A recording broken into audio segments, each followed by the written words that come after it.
Morning, students. I have a video for you, obviously. This is definitely a techniques video. There's 6 basic drawing techniques. Everything you do with a pencil is either one of these techniques or a combination of these techniques. So once you know what your options are, you'll be able to make decisions and then proceed in a logical manner. There's only 6 options. So, how do I draw?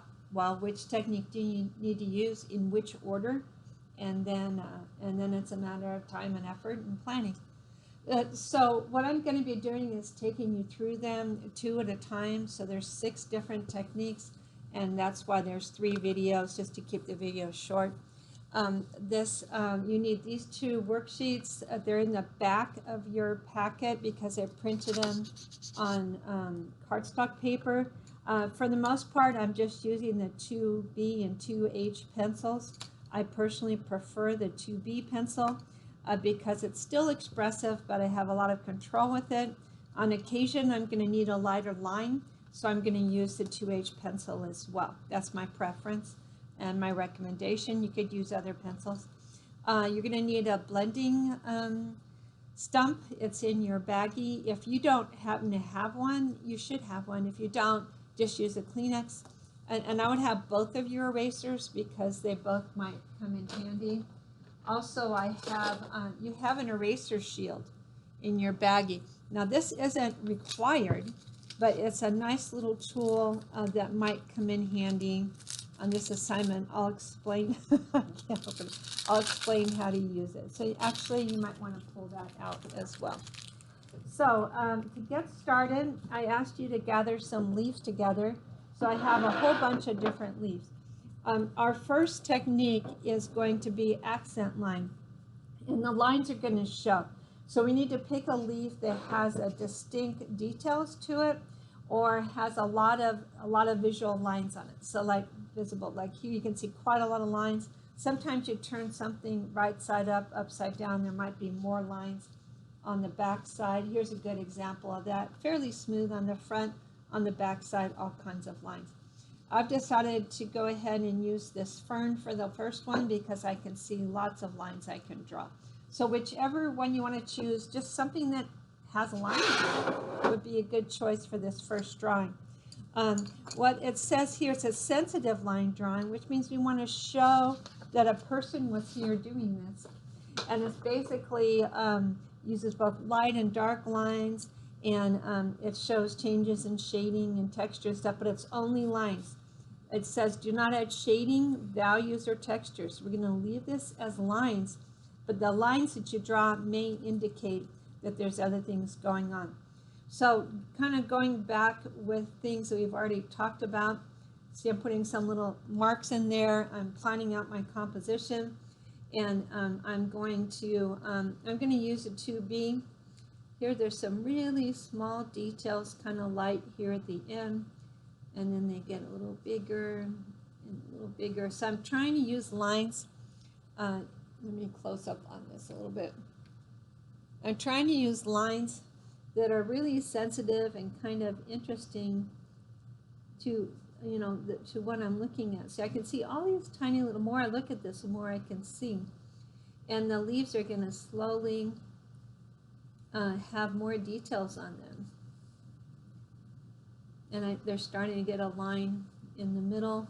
And here's a line going down through these. I can refer to that again. So it's only going to be, I'm not going to fill it in. I'm not going to do anything else. So as I work further into this drawing, maybe I'll start working in some lines that are occasionally a little darker, just to keep it kind of interesting. And then, like I said, I'm starting to see little lines in the middle of some of these. So with this type of accent line, typically in a drawing, this is the last step you will take. And then you will right on top of shading and other types of things. So it'd be like if you're drawing a person's face, and then you need to add the eyelashes. So you don't put the eyelashes in until the very, this starts down here a little further. the very end of the drawing. So they're starting to get a whole lot bigger on me.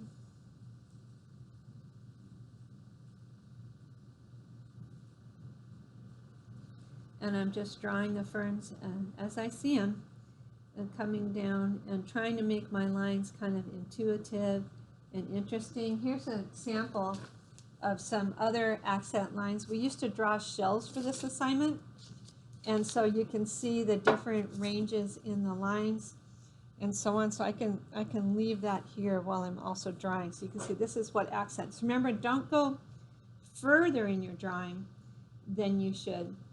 And then just for the sake of keeping the video not too long, I'm probably going to move on in a second. But I could complete this all the way down.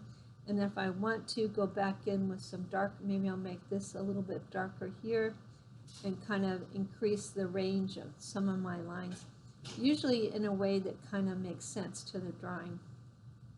So maybe the bottom of each one of these to help them pop out just a little bit.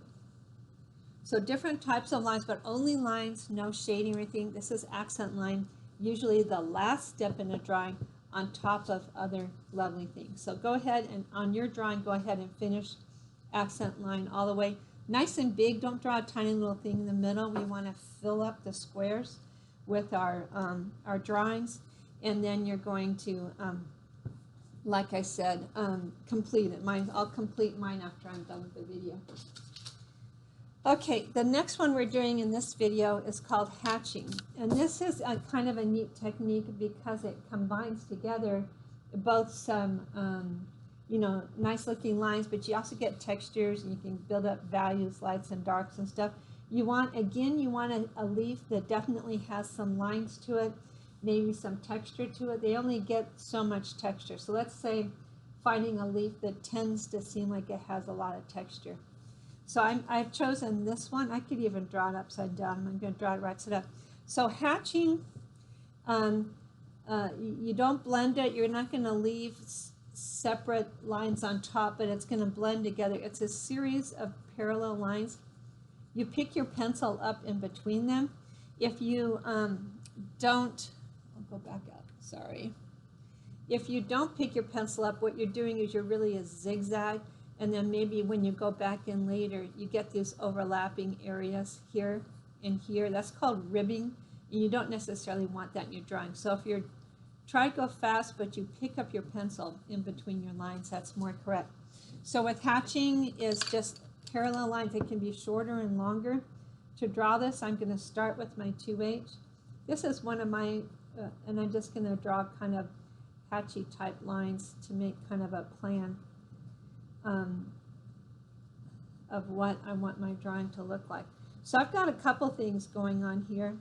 I've got some definite texture here. I've got some lines and I have my lights and darks. So with my hatching, and maybe I want to have some really light hatches. If you need to draw a line, you have tiny little lines in between. I'm doing some of this white areas because I have the two tones of my sample with my 2B and filling in little hatches. And then I'm going to switch, I'm sorry, my 2H, I'm using a 2H. Then when I get to the green area, I'm going to switch to my 2B pencil. Sometimes it's hard, I'm sorry, to talk and draw at the same time. So this drawing's looking like kind of like, what is she drawing? But with hatching, we're building up lights and darks, and we're going to eventually have actually a pretty realistic looking drawing. So I've got it started. I'm switching to my 2B now. I can do lines closer together. I'm going after my kind of buildup of those dark green areas right now. If my pencil was a little bit sharper, I could get finer lines, but I don't mind showing a lot of texture. I'm going to put out the sample of the hatching. These are some shells that have been hatched. This is the technique we're going towards, but I'm going to keep working on my drawing on the side. So you want lots of texture, and you've just layered all these lines right on top of each other. This is hatching. So maybe I'll work on kind of completing this one area. There are some lines in here.